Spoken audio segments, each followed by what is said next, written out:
Okay, magandang umaga sa lahat. Wherever you are in the world, good morning to everyone.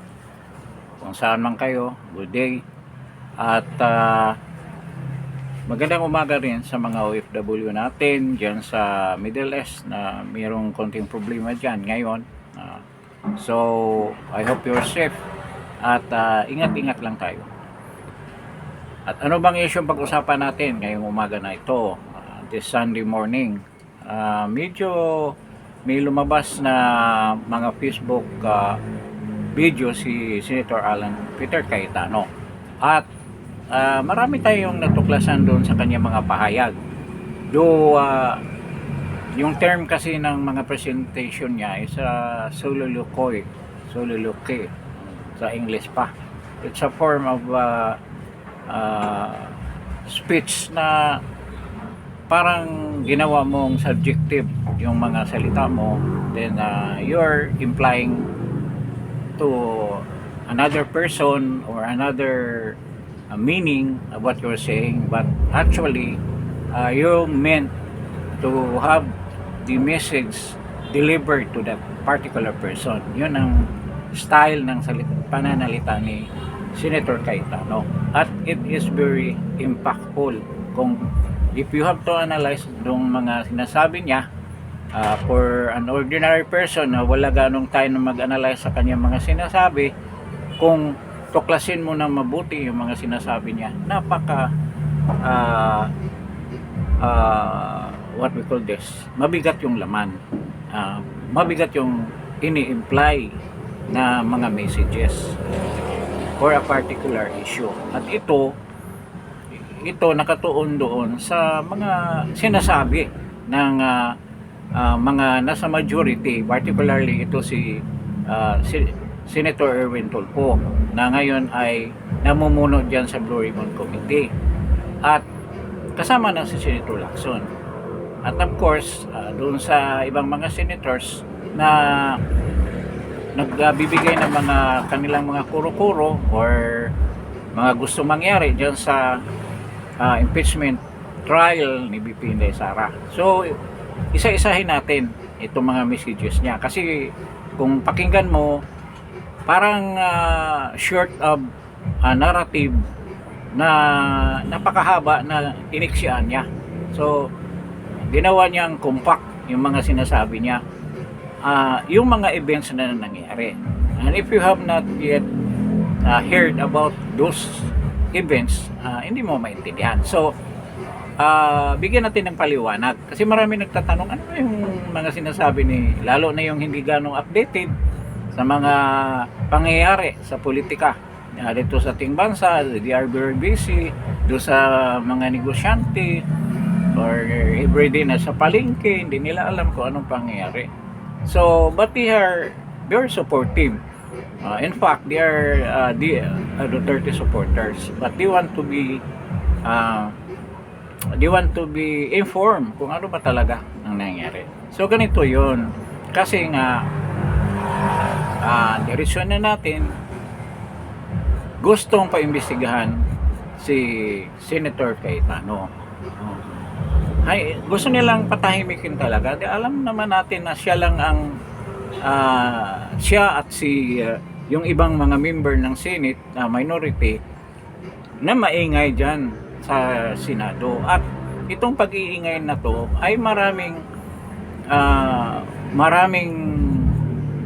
ibig sabihin, maraming patama doon sa mga majority senators.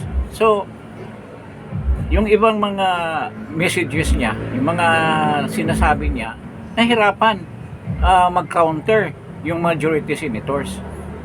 Tumatayo si Kiko Pangilinan. Alam naman natin kung gaano ka limited ang capacity niya or knowledge niya or ability niya to counter these allegations or mga statements. Kaya medyo nahirapan ang majority. As usual, tulad ng ginawa nila kay Senator Marcolita, na sa tingin nila ay threat dyan sa impeachment trial, kaya pinakulong talaga nila. So, talagang naghanap sila ng paraan para makulong at magkaroon na ng magka mawalan ng depensa ng attack weapon itong minority senators. Na alam naman natin na hindi nilang kayang sanggain yung mga rebuttal or mga statement ni Senator Marcolita. Kaya yun ang ginagawa nila at yan ang gusto nilang gagawin kay Senator Alan Peter Cayetano. Balakid at maraming binubulgar sa mamayang Pilipino. Pero unluckily sa kanila, marunong si Senator Cayetano kasi alam naman niya kung aasahan lang niya yung mga statements niya diyan sa plenary during the impeachment trial of VP Inday Sara. Kung diyan lang siya aasa, sigurado rin naman siya hindi dadalhin ng mainstream media yan yung mga sinasabi niya diyan. Lahat ng mga sinasabi ng minority, kinokontrol yan ng media kung anong ilalabas except for SMNI and Net 25. Talagang inisa-isa nila yung mga statement, but hindi naman ganyan kalawak ang sakop ng SMNI. Marami ring hindi nakikinig ng SMNI, so they are not informed. Kaya ang ginawa niya, talagang nagkaroon siya ng Facebook account kung saan niya linalahad yung mga nasa isip niya, at ito na nga yung kinatatakutan ng mga majority senators. I don't know kung pwede ka ba magsalita kung nakakulong ka na. Hindi siguro, no? Hindi pwede na meron kang Facebook mag-post ka na sa Facebook. Hindi yata, kasi hindi ko pa nakita kay Senator Marcolita na merong post na ngayon ay nakakulong na siya. At katulad din kay Senator Jinggoy, bawal yata yan. At kay Bong Revilla, wala tayong narinig kung hindi yung mga sinasabihan niya, kinakausap niya, bumibisita sa kanya, sila ang nagre-relay ng message or yung mga sinasabi ng itong mga political prisoners natin na si Jinggoy Estrada, si Senator Marcolita, si Mike Defensor, at kasama na rin yung tatlo na yan, sila ang mga political prisoners natin ngayon. So ang mensahe ni Senator Cayetano ay umiikot doon sa sinabi ni Senator Erwin Tulfo na relax lang, pag-imbestigahan naman natin yan. At ang pangalawang sinabi niya ni Erwin Tulfo, sino bang witnesses na ipipresenta natin kung magkaroon tayo ng investigation? At saka busy tayo yan ang sinabi ni Erwin Tulfo, busy tayo sa impeachment trial, wala tayong time yan, wala nang lugar na kung saan tayo ay magsisession for the Blue Ribbon Committee hearing on flood control. Kasi tina-challenge ni Senator Cayetano kung mag-imbestiga kayo tungkol dyan sa anomalya, kung meron man dyan sa Southeast Asian Games na sinabi nyo na imbestigahan na raw si Vince Dizon, na nalaman natin hindi pala tapos pa yung investigation, meron pang kulang na mga ipipresent na ebidensya, other evidences to continue the investigation and hearing dyan sa kaso ng corruption kay Vince Dizon. So dahil hindi pa raw tapos na raw si Vince Dizon, ito ang sabi ng administration, hindi matibag, kaya hindi pa naimbestigahan si Senator Cayetano. Meron din akong sa tingin ko, isa sa mga punto na lumabas kanina. Sa tingin ko, isa rin ito sa mga target ng administration.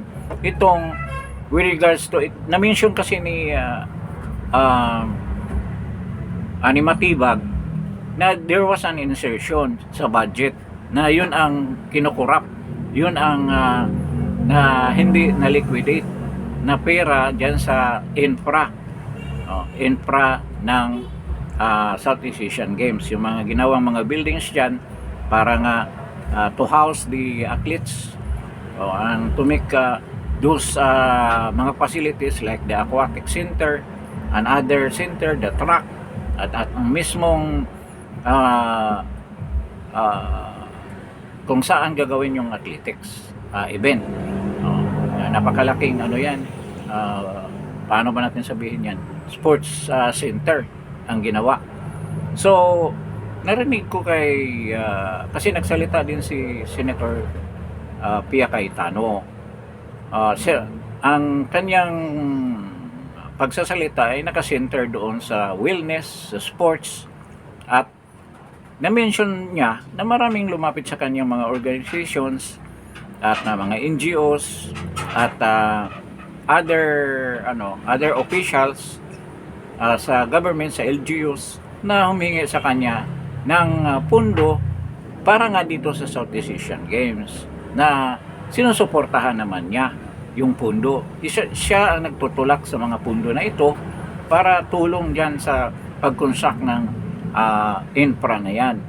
Ang duda ko, ito, kasi nag-mention sila ng insertion, and that time, hindi na congressman si Senator Alan Peter Cayetano or congressman o senator, kasi naging Department of Foreign Affairs Secretary siya, at during that time tumatakbo pa siyang senator, so wala na siya sa posisyon. At ang duda ko, ang iipitin nila, ang bigyan nila ng kaso ay si Senator Pia Cayetano, kasi na-mention ni Matibag na may insertions dyan sa infra project sa Southeast Asian Games, sa mga infrastructures ng ginawa dyan nila Vince Dizon. Malamang ito ang center ng kanilang investigation. So dalawa ang tama niyan, no? Kakasuhan nila si Pia Cayetano dyan sa regards to budget dyan sa infra projects. At the same time, itong cauldron, issue ng cauldron, yung parang malaking kaldero na umapoy, yan ang ibabanat nila kay Senator Cayetano. So dalawa, so double trouble ang gagawin nila, dalawang attack ang gagawin ni Matibag, si Pia Cayetano at itong si kapatid niya na si Alan Peter Cayetano. So nakita natin kung paano nila lumpuhin yung minority sa ganyang paraan. So nakikita natin kasi si Pia Cayetano talaga isa sa mga masigasig na nagsasalita dyan sa impeachment trial, at ito na-threaten yung Bangag administration, yung Malacanang, kaya hanapan nila ng paraan yan na makasuhan din si Pia Cayetano through yung mga insertions, yung mga sinasabi nilang mga insertions na sa tingin ko hindi gagawin ni Pia yan. Malayong mangyari yan. Kung meron mang mga senator yan, sila ni Hontiveros, sigurado. I don't know kung parang hindi pa senator si Hontiveros nung kapanahonan na yan. Kaya yan ang sa pantaha ko lang. I think they will be going on that direction. Ito sina Matibag. Kaya yung investigation nila. At doon naman sa case ni Senator Cayetano, nagsalita na si Boyeng na malamang mayroong kaso, nagpapa-imbestiga doon sila diyan kay Senator Cayetano, Alan Peter. So nakita na natin na talaga yun ang direksyon ng administration na to. Pag magsalita ka, talagang yun ang term pa nga ni Alan Peter Cayetano, kukuyugin ka, kasuhan ka at ikulong. Ganyan ang paraan nila para mapatahimik ka. So isa sa mga topic na minensyon ni Alan Peter Cayetano, yung pagreklamo nila na tama na yung technicality. Tama na yung technicality. Ilabas natin yung katotohanan with regards to the opening of the bank record and tax records ni BP Inday Sara. Wala na daw technicality. Pwede ba yan? Na nakasaad sa batas niya na bawal yan. Meron din mga procedural technicality na dapat susundin bago natin gagawin yang pagbukas na yan. Maraming questions niyan na dapat naman pag-usapan dyan sa Senate floor. Pero yung sabi ni Senator Cayetano na instead na magkaroon ng debate at magkaroon ng debate sa with regards to that matter kung buksan ba talaga ang tax record ni VP Inday Sara on Wednesday next week. Ginawang ginawang Monday para hindi mapag-usapan yung other issues like ng fishing expedition, kung talagang totoo ba yung ginawa ng prosecution at yung House of Representatives, yung Committee on Justice ni Luistro with regards to that issue of fishing expedition. So baka hindi na ma-take up yan kasi diretso na sila mag-debate then voting. So minamadali nila yung issue na yan. So may sinabi rin si napaka-striking ng sinabi ni Senator Cayetano. Halimbawa, it will become a precedent itong pagbukas ng tax record at bank account ni VP Inday Sara. Kaya kasi pwede yang gamitin in other cases at sinasite niya itong salin ni Erwin Tulfo na kini-question nga ng iba na bakit 400 million ang salin niya. So grabe ang pagtaas ng kanyang net worth. Sabi ni Erwin Tulfo na nakuha daw niya yan sa practice niya ng nasa television at saka sa radio. So nung media man siya, nakuha daw niya yung 400 million. Nag-comment ngayon si Jason sa tagal ko na nagiging broadcaster, prime time pa ang mga hinahawakan kong mga programa. Hindi ko alam kung merong humawak nakakuha ng ganyang kalaking halaga or who earn a net worth na ganyang kataas, 400 million. Wala pa akong media man na broadcaster na nalalaman na ganyang kayaman, 400 million in a year. So ibig sabihin saan galing yung 400 million na yan? The same way with Senator Lacson, dahil nagsasalita din si Lacson para sinang-ayunan niya si Erwin Tulfo. At yung kay Lacson din naman mataas, hindi ko alam yung definite na number kung ilang milyones yun, basta mataas din ang pagtaas ng kanilang salin, kanilang net worth. At sinabi ni Lacson, galing yan sa negosyo nila, ng kanyang pamilya. Alam naman natin anong negosyo ni Lacson. Di ba yung mga technical smuggling ng mga simento na hindi nagbabayad ng tamang buwis na import tax, di ba? Yun ang issue sa kanila, yung VAT diyan na dinadaya nila, connivance ng custom. Alam na natin yan yung anak niyang may hawak ng kanilang negosyo, yun ang ibig sabihin ni Lacson. Pero hindi yan. Saan ba galing yung pera niya? Di ba sa mga malita yan? Hindi lang masabi ni Senator Cayetano. Pero tayo, sabihin natin galing sa malita yan kaya tumaas ang kanilang net worth. Dahil yun ang hindi galing sa atin yan, kung hindi galing sa mga Marines na talagang diniliberan nila ng pera yan, sina Erwin Tulfo at si Lacson. Nakita nila na kasama si Tito Soto sa harap nila ay may mga malita. Kaninong malita yun? Alangan naman sa ibang tao yung malita nila, sinasakay yata ng helicopter o aeroplano. Ay, nakatanggap ng malita yun, kaya nang kinakarga nila sa kanilang salin para maging legal.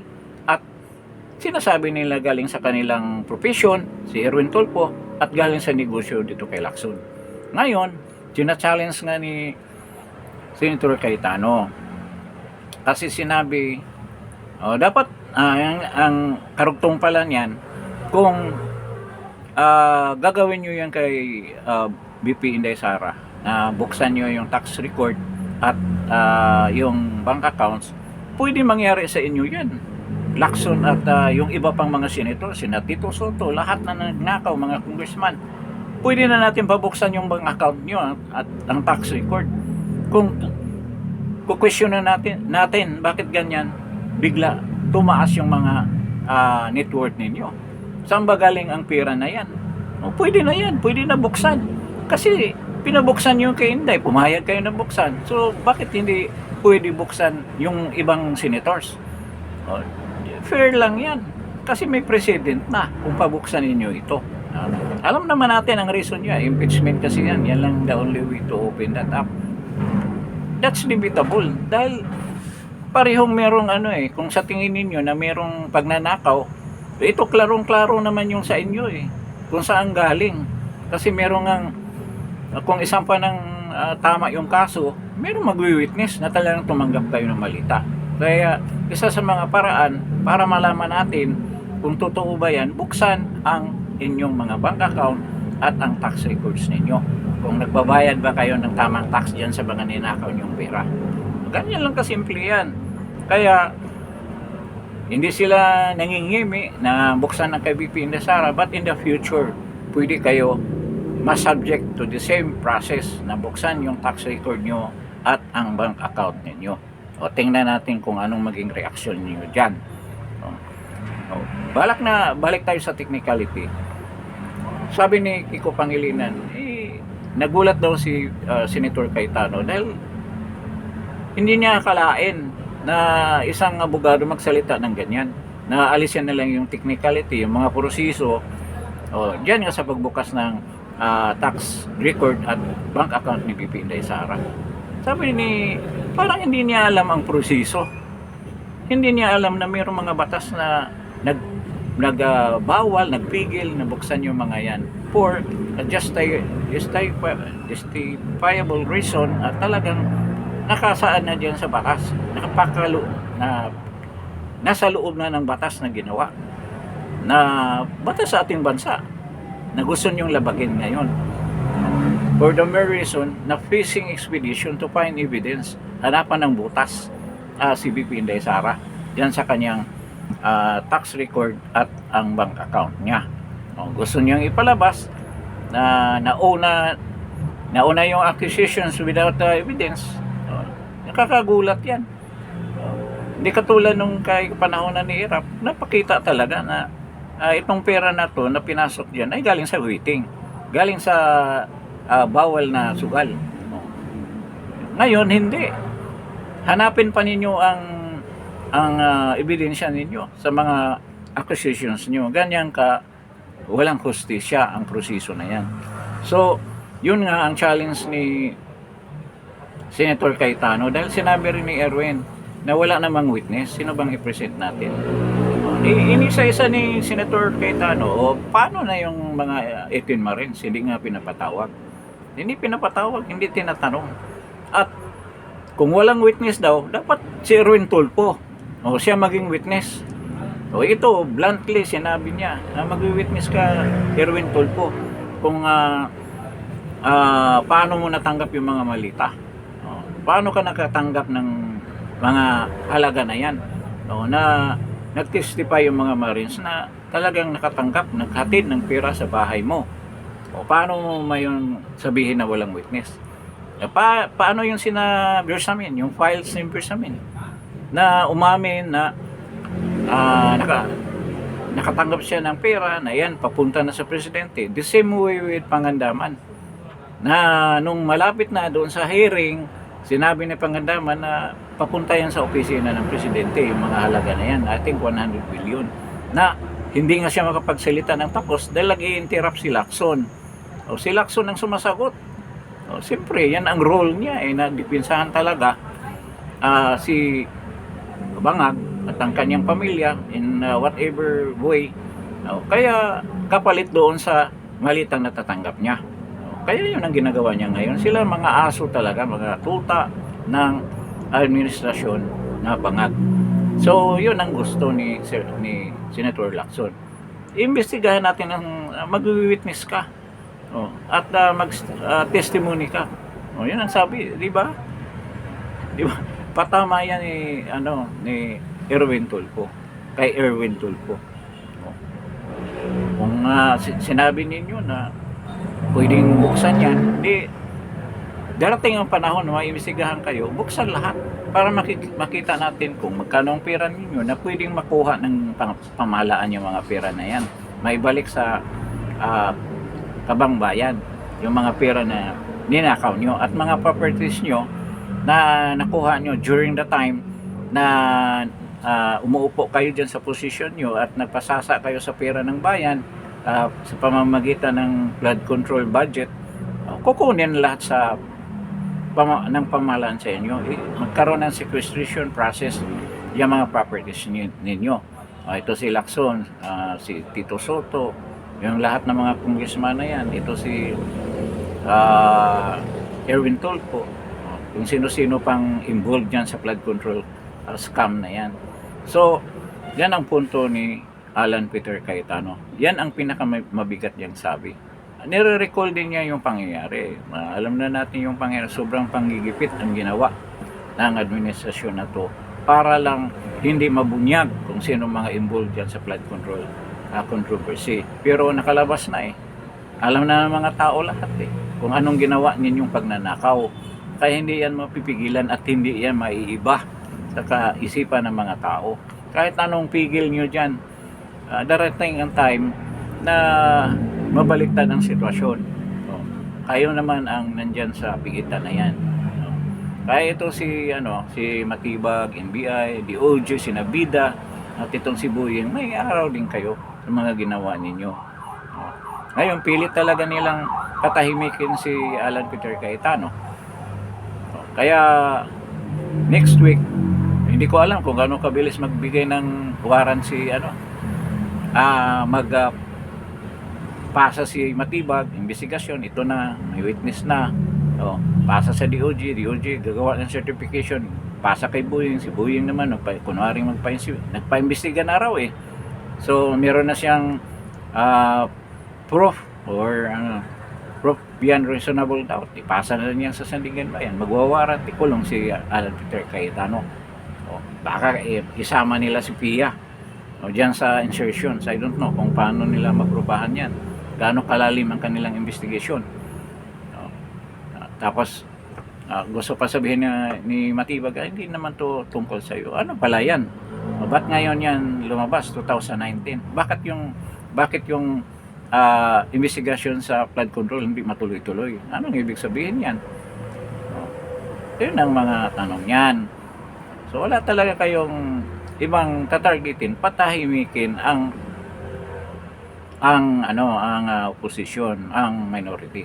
Pero nagkakamali kasi kayo. Historically kasi, kahit anong bansa, ilagay lang natin sa Myanmar, yung mga inipit nilang opposition, after a while, nakalabas. Do ngayon, iba na naman ang humawak sa Myanmar, mga military na naman. So nakita natin na merong turning point yan, na mabaliktad ang sitwasyon. At kayo naman ang malagay sa aling-alanganin.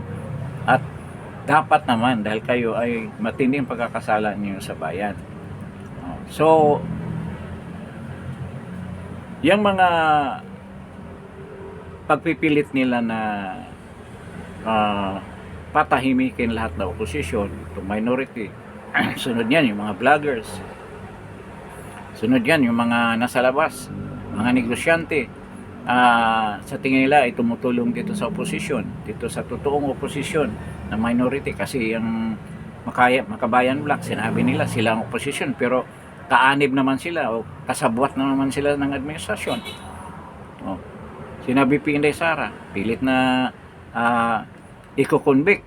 At ito nga, isa sa mga revealing statement ni Alan Peter Cayetano, at minensyon na natin ito maraming beses, na yung pagkulong nila sa senator, hindi lang ang purpose niyan talaga na mapatahimik lang.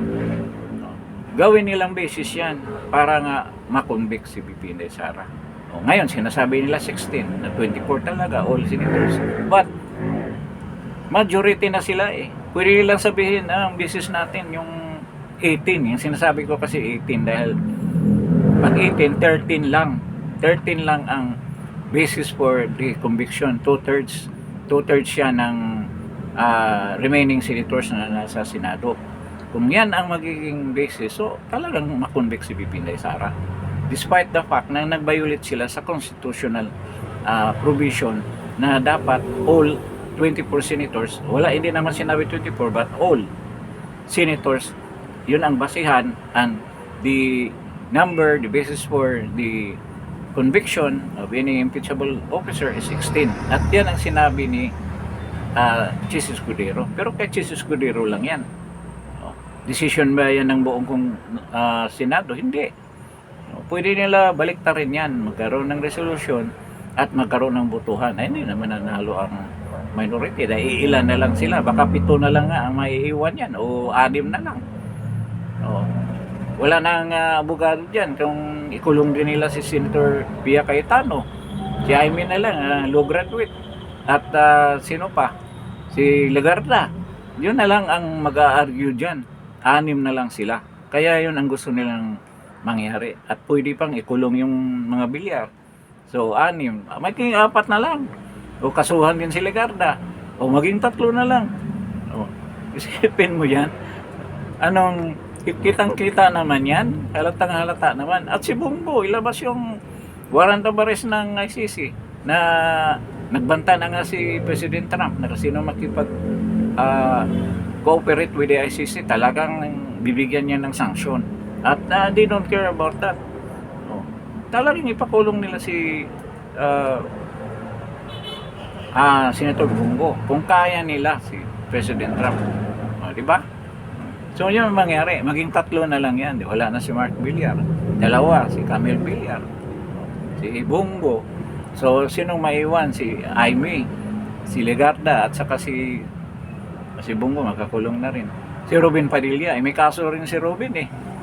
Di ba? Ito may pagka-sarcastic na to. Talagang sukdulan ng pangyayari ito. May kaso rin. Hanapan pa nila ng kaso, di kulong si Robin. 2 na lang maiwan, si Jaime na lang at saka si Legarda. Kasuhan din si Legarda dahil doon sa statement ng nakatanggap din siya ng malita.